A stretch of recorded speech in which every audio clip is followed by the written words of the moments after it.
Hi. So, ఈరోజు మనం endowment క్లాస్‌లో భాగంగా రామాయణంలో బ్యాక్‌డ్రాప్ అంటే రామాయణం ప్రస్తావించిన రాజవంశాల గురించి, ఇతర అంశాల గురించి అంటే ఫస్ట్ లెసన్ గురించి మాట్లాడుకుందాం. ఓకే. సో, ఫస్ట్ రామాయణంలో ప్రస్తావించిన వంశాలేంటో మనం ఫస్ట్ మాట్లాడుకోవాలి. One second. ఓకే. ఫస్ట్ మనం మాట్లాడుకునేది ఏంటంటే రామాయణంలో ప్రస్తావించిన అంశాల గురించి మాట్లాడుకుందాం. ఫస్ట్ మనం మాట్లాడుకోవాల్సింది సూర్యవంశం. సో, దీన్నే ఇక్ష్వాక లేదా రఘువంశం అంటాం. సో, అయోధ్యను పాలించిన ఈ వంశానికి మూల పురుషుడు ఎవరండి? సూర్య భగవానుడు. సో, ఈ వంశానికి కులగురు ఎవరని గతంలో అడిగారు. వశిష్ఠ మహర్షి. సో, ఈ వంశానికి కులగురు ఎవరు? వశిష్ఠ మహర్షి. సో, వంశ క్రమం గురించి కూడా క్వశ్చన్స్ వస్తాయి. సో, వంశక్రమం ఏంటి? ఫస్ట్ బ్రహ్మ, మరీచి, కశ్యపుడు, సూర్యుడు. ఈయన్నే మనం వివస్వంతుడు అంటాం. తర్వాత వైవస్వత్వ మనువు ఇక్ష్వాకుడు. సో, ఇతని పేరు మీదగానే మనకి ఇక్ష్వాకు వంశం అని పేరు వచ్చింది. సో, ఈ వంశ క్రమాన్ని గుర్తుంచుకోండి, నోట్ చేసుకోండి. నెక్స్ట్ సగరుడు. సో, ఇతను కుమారులు తవ్వినందువల్లే సముద్రాలకి సాగరులు అని పేరు వచ్చింది. Very very important. నెక్స్ట్ భగీరథుడి గురించి మాట్లాడుకోవాలి. సో, తన పితామహులకు పుణ్యగతులు ప్రాప్తించడానికి ఆకాశ గంగను తీవ్ర తపస్సుతో భూమికి రప్పించిన గొప్ప రాజు ఎవరంటే భగీరథుడు. ఇంకా రఘు మహారాజు. సో, ఇతను ఎంతో పరాక్రమవంతుడు మరియు దానగుణం కలవాడు. సో, ఇతడి పేరు మీద కానీ ఈ వంశానికి రఘువంశం అనే పేరు కూడా వచ్చింది. సో, రాముణ్ణి రాఘవుడు అని పిలవడానికి కూడా కారణం ఇదే. సో, ఇది ఇక్ష్వాకు వంశం యొక్క బ్యాక్డ్రాప్. సో, ఈ పీడిఎఫ్ కూడా నేను ఇస్తాను. అలాగే ఈ క్లాసెస్ రిపీటెడ్గా ఒక 2 టైమ్స్ చూడండి, మీకు అర్థమైంది. అలాగే ఈ పీడిఎఫ్ ద్వారా మీరు స్టడీ చేయండి పీడిఎఫ్. ఓకే. నెక్స్ట్ వంశం మనం మాట్లాడుకోవాల్సింది రామాయణంలో నిమి వంశం, లేదా దీన్నే విదేహ లేదా జనక వంశం అంట. సో, ఇక్ష్వాక మహారాజు 12వ కుమారుడైన నిమి. ఓకే. ఎవరండి? ఇక్ష్వాక మహారాజు యొక్క 12వ కుమారుడైన నిమి ఈ వంశాన్ని స్థాపించాడు. వీరు మిథిలా నగరాన్ని రాజధానిగా చేసుకుని విదేహ రాజ్యాన్ని పాలించారు. సో, ఈ వంశంలో పుట్టిన రాజులందరికీ జనకుడు అనే పేరు ఉంది. సో, జనక వంశం అనే పేరు ఉంది కాబట్టి జనకుడు అనే పేరు ఉంది. దీని మీద జనక వంశం అని వచ్చింది. సో, సీతాదేవిని పెంచుకున్న జనక మహారాజు అసలు పేరు ఏదైనా అడిగాడు మనకి. శిరధ్వజుడు.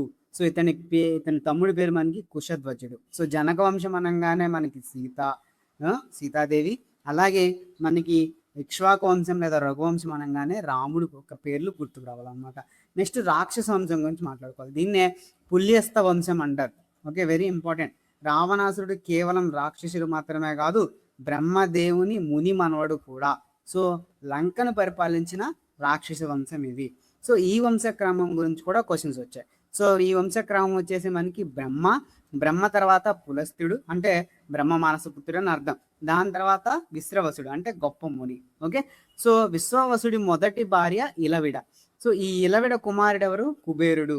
అంటే కుబేరుడు ఏమవుతాడంటే రావణుడికి సవతి అన్న అవుతాడు. ఓకే. సో, రెండవ భార్య కైకసి అంటే ఈమె రాక్షస స్త్రీ. ఈ రాక్షస స్త్రీకి జన్మించిన వాడే రావణుడు. ఇలవిడికి జన్మించిన వాడెవరు? కుబేరుడు. ఓకే, గుర్తుంది కదా ఇది. సో, ఈ రాక్షస స్త్రీకి అంటే ఈ కైకస్కి జన్మించిన వాళ్ళు ఎవరు? రావణుడు, కుంభకర్ణుడు, విభీషణుడు, శూర్పణఖ. సో, మీకు ఇక్కడ క్లారిటీ వచ్చింది అనుకుంటున్నాను. ఓకే. సో, రామాయణంలో పాత్రల గురించి ఇప్పుడు లోతైన విశ్లేషణ అంటే క్లియర్ అనాలిసిస్ చేద్దాం. సో, ఫస్ట్ మంత్రులు, గురువులు, మునువుల గురించి మాట్లాడుకుందాం. ఫస్ట్ మనం మాట్లాడుకోవాల్సింది వశిష్ఠుడు. సో, ఇతను ముందుగా చెప్పుకున్నట్టే ఇక్ష్వాకు వంశం లేదా రఘువంశం యొక్క కులగురువు. సో, పుత్రకామేష్టి యాగం చేయమని దశరథ మహారాజుకు సలహా ఇచ్చింది ఎవరు అని గతంలో అడిగారు. సో, పుత్రకామేష్టి యాగం చేయమని దశరథుడికి సలహా ఇచ్చింది ఎవరు? ఈ వశిష్ఠుడే. తర్వాత విశ్వామిత్రుడి గురించి మాట్లాడుకోవాలి. రామలక్ష్మణులకు అస్త్రశస్త్ర విద్యలు నేర్పించి తన యాగరక్షణ కోసం అరణ్యానికి తీసుకువెళ్ళిన గొప్ప మహర్షి ఎవరంటే విశ్వామిత్రుడు. నెక్స్ట్ సుమంత్రుడు ఎవరు? దశరథుని ఆస్థానంలో ఉన్న ఒక ముఖ్య మంత్రి మరియు నమ్మకమైన సారథి. రాముణ్ణి అరణ్యాల వద్ద దిగబెట్టింది కూడా ఇతనే, గుర్తుంచుకోండి. నెక్స్ట్ మాట్లాడుకోవాల్సింది అగస్త్య మహర్షి. సో, దండకారుణ్యంలో రాముడికి ఎన్నో దివ్యాస్త్రాలు ఇచ్చాడు ఇతను. రావణుడితో యుద్ధ సమయంలో రాముడికి ఆదిత్య హృదయం ఉపదేశించింది ఆయనే. Very very important. రాముడికి ఆదిత్య హృదయం ఉపదేశించింది ఎవరని అడిగాడు గతంలో. అగస్త్య మహర్షి. ఏ సమయంలో? రావణుడితో యుద్ధం జరుగుతున్న సమయంలో. నెక్స్ట్ అహల్య. సో, అహల్య ఈమె ఎవరండి? గౌతమి మహర్షి భార్య ఈమె. సో, ఇంద్రుని మోసం వల్ల భర్త చేత శపించబడి రాయిగా మారుతుంది. అయితే రాముడు అరణ్యవాసానికి వెళ్ళినప్పుడు రాముని యొక్క పాదధూళితో ఈవిడికి శాప విముక్తి అయితే కలుగుతుంది. సో, ఇది ఇవి. నెక్స్ట్ రాక్షస పాత్రలకి వెళ్దాం. రాక్షస పాత్రలో ముందుగా మనం మాట్లాడుకోవాల్సింది తాటక. సో, రామలక్ష్మణులు విశ్వామిత్రునితో కలిసి అడవిలో వెళ్తున్నప్పుడు అంటే అరణ్యవాసం టైంలో రామ అరణ్యవాసాని కంటే ముందిది. ఓకే. విశ్వామిత్రుడు ఒక యాగం కోసం దశరథుడిని దగ్గరికి వెళ్ళి రాముడిని, లక్ష్మణ్‌ని తనతో పంపించమని అడుగుతాడనమాట. ఎందుకంటే రక్షణ కోసం. సో, ఇలా విశ్వామిత్రుడితో రామలక్ష్మణులు వెళ్తున్నప్పుడు ఈ తాటక రా అనే రాక్షసి వీళ్ళని అడ్డుకుంటుంది. సో, అప్పుడు రాముడు సంహరించిన మొట్టమొదటి రాక్షసి ఎవరు? ఈ తాటకే. ఓకే. నెక్స్ట్ మారీచ, సుబాహులు.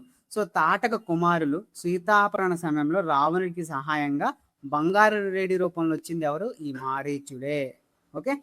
వీళ్ళెవరు? మారీచ, సుబాహులు. వీళ్ళొచ్చి తాటక కుమారులు. So, next Indrajit.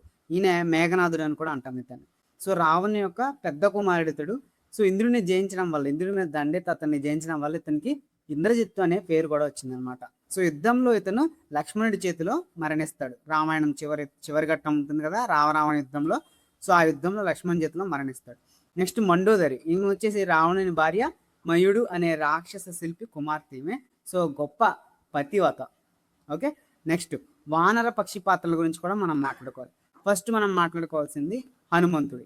సో, వాయుదేవుని మరియు అంజనీ దేవులకి కుమారుడైన శ్రీరామునికి పరమ భక్తుడు. సో, సీతాన్వేషణలో ఈయన కీలక పాత్ర పోషించడం చెప్పుకోవచ్చు.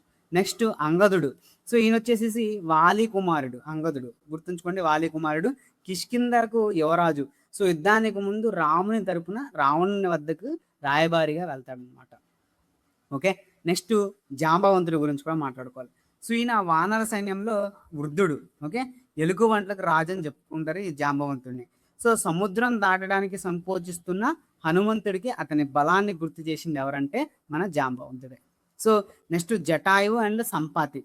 సో, జటాయువు సీతను రక్షించబోయి ప్రాణాలు కోల్పోయిన పక్షి. సో, జటాయువు అన్న అయిన సంపాతి సముద్రం అవల లంకలో సీత ఉందని వానరులకు దిశానిర్దేశం అయితే చేస్తాడు. ఓకే. నెక్స్ట్ నలుడు, నీలుడు. సో, రామసేతు అంటే ఈ వారధి ఏదైతే ఉంది కదా, సో ఈ వారధి నిర్మాణంలో ముఖ్యమైన ఇంజనీర్గా వ్యవహరించిన మనకి నలుడు, నీలుడు. సో, వీరిద్దరు కూడా వానర వీరులు. సో, వీరు నీటిలో ఏది వేసినా తేలే వరం అనేది కలిగి ఉంటారు అన్నమాట. అంటే వీళ్ళు నీటిలో ఏది వేస్తే అది తేలుతుంది. సో, అందుకే మీకు ఆ వారదప్పుడు రాళ్ళు అనేవి తేలుతాయి. సో, ఇంకా రామాయణంలో ప్రస్తావించిన ముఖ్యమైన ప్రదేశాల గురించి మనం మాట్లాడుకుంటే అయోధ్య, మిథిల. సో, అయోధ్య మనకి కోసల దేశ రాజధాని, అంటే ప్రజెంట్ రాముని జన్మస్థలం. మిథిల వచ్చేసి విదేహరాజ రాజధాని, అంటే మన సీతాదేవి జన్మస్థలం. సో, రామ సీతల వివాహ వేదికని గతంలో అడిగాడు, అది మిథిల. మిథిల అంటే విదేహ రాజ్యం అన్నమాట. ఓకే, అది గుర్తుంచుకోండి. నెక్స్ట్ తమసా నది, దీని నుంచి క్వశ్చన్ వచ్చింది. సో, వాల్మీకి నోటి నుండి అప్రయత్నంగా శ్లోకం మా నిషాద అనే ఒక శ్లోకం అనేది బయటపడింది. ఓకే, ఆయన నోటి నుంచి వెలువడింది అనమాట. సో, ఈ వెలువడి రామాయణ రచనకు నాంది పలికిన ప్రదేశం, అంటే ఈ తమసా నదిలోనే ప్రయాణిస్తున్నప్పుడు ఆయన శ్లోకం చదివి అప్రయత్నంగా రామాయణం అనేది రచించారు. సో, నందిగ్రామం. సో, రాముని అరణ్య సమయంలో భరతుడు రాయిని పాదుకులు, అంటే రాముని పాదుకులకు పూజ చేస్తూ రాజ్యాన్ని పరిపాలించిన గ్రామం ఇది మనకి నందిగ్రామం. నెక్స్ట్ శృంగి బేరపురం. సో, నిషాదరాజు గుహడు పాలించిన ప్రాంతం ఇది. సో, ఇది గంగా నది ఉంది. రామలక్ష్మణులు ఇక్కడే గంగను దాటారు అని చెప్తారు. నెక్స్ట్ చిత్రకూటం. అరణ్యవాసంలో రాముడు తొలి కుటీరం ఏర్పాటు చేసుకున్న ప్రదేశం ఇది. సో, ఇది మందాకిని నదీ తీరంలో ఉంది. చిత్రకూటం ఎక్కడుందని గతంలో ఏ నదీ తీరంలో ఉందని అడిగాడు. మందాకిని నదీ తీరంలో ఉంది. దశరథుని మరణ వార్తను భరతుడు రాముడికి ఇక్కడే తెలియజేశాడు. వెరీ వెరీ ఇంపార్టెంట్ ఇది. నెక్స్ట్ దండకారణ్యం. రాముడు రాక్షస సంహారం చేసి మునులకు అభయం ఇచ్చిన దట్టమైన అడవి అది దండకారణ్యం. అందుకే దాని పేరు అది ఇచ్చింది, Dandakaranya. Very very important. Next Panchavati, ఇది నాసిక్లో ఉంది. సో, గోదావరి నదీ తీరంలో రాముడు పర్ణశాల నిర్మించుకున్న ప్రదేశం ఇది. శూర్పణఖ ముక్కు చెవులు కోయడం, సీతాపకరణం అన్నీ కూడా ఈ పంచవటి ప్రాంతంలోనే జరిగాయి అన్నమాట. నెక్స్ట్ పంపనరోవరం, ఇది పంపా నది ఒడ్డున ఉంది. శబర ఆశ్రమం ఉన్న ప్రాంతం ఇది. శబర ఆశ్రమం ఉన్న ప్రాంతం ఎక్కడ ఉంది మనకి? పంపనరోవరం. సో, ఇది ఎక్కడ ఉంది? పంపా నది ఒడ్డున ఉంది. సుగ్రీవుడు, హనుమంతుడు, రాముడు తొలిసారిగా పరిచయమైన ప్రదేశం కూడా ఇదే. నెక్స్ట్ కిష్కింద. కిష్కింద వచ్చేసి మనకి వాలి, సుగ్రీవులు పరిపాలించిన వానర రాజ్యం. ఇది ప్రజెంట్ కర్ణాటకలోని హంపి సమీప ప్రాంతంలో ఉంది. హంపి దగ్గర ఉందన్నమాట ఇది. నెక్స్ట్ ఋష్యముఖ పర్వతం. వాలికి భయపడి సుగ్రీవుడు తలదాచుకున్న పర్వతం ఏది అని అడిగారు గతంలో, అది ఋష్యముఖ పర్వతం. నెక్స్ట్ మహేంద్రగిరి పర్వతం. సముద్రం దాటడానికి హనుమంతుడు మొదటిసారిగా ఆకాశంలోకి ఎగిరిన పర్వతం ఇది. Very very important. మహేంద్ర పర్వతం గురించి కూడా క్వశ్చన్స్ ఉంటాయి. నెక్స్ట్ లంక అశోకవనం. త్రికూట పర్వతంపై సముద్రం మధ్యలో ఉన్న రావణుని రాజ్యం. అంటే చుట్టూ సముద్రం ఉండి మధ్యలో రాజ్యం ఉంటుంది. సో లంకలో సీతాదేవిని బంధించి ఉంచిన ప్రదేశమే మనకి ఏది అశోకవనం. సో బేసిక్ కాన్సెప్ట్స్ చూద్దాం. రామాయణ నిర్మాణం గురించి చూద్దాం ఇప్పుడు. సో రామాయణాన్ని సంస్కృతంలో ఎవరు నిర్మించారు? వాల్మీకి మహర్షి రచించాడు. దీన్నే ఆది కావ్యం అంటారు. సో వాల్మీకి రామాయణంలో మొత్తం ఎన్ని శ్లోకాలు ఉన్నాయని గతంలో అడుగుతారు. అది 24,000 శ్లోకాలు ఉన్నాయి. మొత్తం ఎన్ని శ్లోకాలు ఉన్నాయి? 24,000 శ్లోకాలు ఉన్నాయి. సో రామాయణాన్ని ప్రధానంగా 6 భాగాలుగా అంటే 6 కాండాలుగా విభజించడం జరిగింది. సో 6 కాండాలు ఏంటనే దాని మీద కూడా గతంలో క్వశ్చన్స్ వచ్చాయి. సో ఈ 3 కూడా ఇంపార్టెంటే, గతంలో అడిగిన క్వశ్చన్స్ ఇవి. నెక్స్ట్ ఫస్ట్ ఏంటి ఆ 6 కాండాలు అంటే, ఫస్ట్ బాలకాండ అంటే రాముని యొక్క జననం. విశ్వామిత్రునితో రాముని ప్రయాణం చేయడం అంటే విశ్వామిత్రుడు వచ్చి దశరథుని దగ్గరకు వచ్చి రాముని లక్ష్మణ్ని తీసుకుని వెళ్తాడు. సో అదొక కాండం. నెక్స్ట్ సీతాకళ్యాణం. ఇక్కడ వరకు మనకి ఏంటిది? Bala Kanda. Okay, very very important. Next Ayodhya Kanda. Ayodhya Kanda వచ్చేసి మనకి పట్టాభిషేకం అంటే రాముడికి పట్టాభిషేకం చేయడానికి సన్నాహాలు, కైకేయి వరాలు అడుగుతుంది దశరథుని. సో అరణ్యవాసానికి రాముడు ప్రయాణం అవుతాడు అనమాట. సో రేపు సింపుల్గా రాముడు అరణ్యవాసాన్ని వివరించే కాండం ఏది అని అంటే మనకి Ayodhya Kanda. Okay, next Aranya Kanda. So Dandakaranya. So ఆ రాముడు దండకారణ్యంలోకి ప్రవేశించడం, అక్కడ శూర్పణఖ అనే ఆమె భంగం కలిగించడం, తర్వాత రావణుడు వచ్చి సీతను అపహరించడం, సీతాపహరణం, ఇవన్నీ కూడా మనకి అరణ్యకాండలో కనపడతాయి. సో డోంట్ వరీ, ఈ కాన్సెప్ట్ వీడియోని చూడండి. నెక్స్ట్ మనం పీవైక్యూస్ ప్రాక్టీస్ చేస్తాం నెక్స్ట్ క్లాస్లో. ఓకే, నెక్స్ట్ క్లాస్లో దీని మీద మనం 50 to 100 PYQs. So PYQs plus నేను కొన్ని రెడీ చేసిన మెటీరియల్, ఈ రెండింటిని కూడా మనం వేరే చేద్దాం. ఓకే, అవి చేద్దాం. నెక్స్ట్ కిష్కింధకాండ. రామ సుగ్రీవుల మైత్రి, వాలివధ, సీతాన్వేషణ. అంటే కిష్కింధకాండలో రామ సుగ్రీవులకి ఫ్రెండ్షిప్ అక్కడే కుదిరింది, అలాగే వాలిని వధించింది కూడా అక్కడే. సీతాన్వేషణ కూడా ఈ కాండం నుంచి ప్రారంభమవుతుంది. తర్వాత ఐదోది సుందరకాండ. హనుమంతుడు సముద్రం దాటడం, లంకలో సీతను చూడడం, లంకా దహనం, ఇవన్నీ మనకి ఎక్కడ కనపడతాయి? మనకి సుందరకాండ కనపడతాయి. ఫైనల్గా యుద్ధకాండ. దీన్నే మనం లంకాకాండ అని కూడా అంటాం. సో రావణ యుద్ధం జరిగింది, రావణ వధ జరిగింది, రాముడు అయోధ్యకు తిరిగి వచ్చాడు, శ్రీరామ పట్టాభిషేకం అనేవి కూడా ఇవన్నీ కూడా మనకి యుద్ధకాండలో వివరించడం జరిగింది. సో ఇలా మనకి 6 కాండాలుగా రామాయణాన్ని విభజించడం జరిగింది. రామాయణం ఎన్ని శ్లోకాలు ఉన్నాయి? 24,000 శ్లోకాలు అయితే ఉన్నాయి. Very very important. So Uttarakhand అనేది వాల్మీకి మూల రామాయణంలో భాగం కాదు. ఉత్తరాఖండం కూడా ఉంటుందని కొంతమంది చరిత్రకారుల వాదన. అయితే ఇది వాల్మీకి రచించిన రామాయణంలో భాగం కాదు. తర్వాత కాలంలో పండితులు దీన్ని జాయిన్ చేశారు అన్నమాట. ఓకే, సో ఈ మెటీరియల్ ఒక్కసారి రివ్యూ చేయండి. సో దీని మీద అంటే మనం బేసిక్ ఒక్కొక్క చాప్టర్కి వెళ్దాం. సో దీని మీద మనం రేపొద్దున క్వశ్చన్స్ ప్రాక్టీస్ చేద్దాం. సో నియర్లీ 50 to 100 క్వశ్చన్స్ నేను ప్రిపేర్ చేస్తున్నా. సో కేవలం ఈ బేసిక్స్ మీద క్వశ్చన్స్ ఉంటాయి. సో ఇలా ఒక్కొక్క చాప్టర్ చెప్పుకుంటూ దానికి క్వశ్చన్ సాల్వ్ చేస్తూ మళ్ళీ దాని మీద ఎగ్జామ్. ఓకే, ఇలా వెళ్దాం. Okay, so don't worry, syllabus మనకి నోటిఫికేషన్ వచ్చేదానికి మొత్తం సిలబస్ అంతా కవర్ అయిపోతుంది. ఓకే, మీరు రివిజన్, మిగతా స్టూడెంట్స్ అప్పుడు చదవడం స్టార్ట్ చేస్తే మీరు ఆల్రెడీ రివిజన్ ఫేస్లో ఉంటారు. ఓకే, సో ఈ పీడిఎఫ్ ఒకసారి చదవండి. సో అదేవిధంగా క్వశ్చన్ వీడియోస్ కూడా అప్డేట్ అవుతాయి, చూడండి. ఓకే.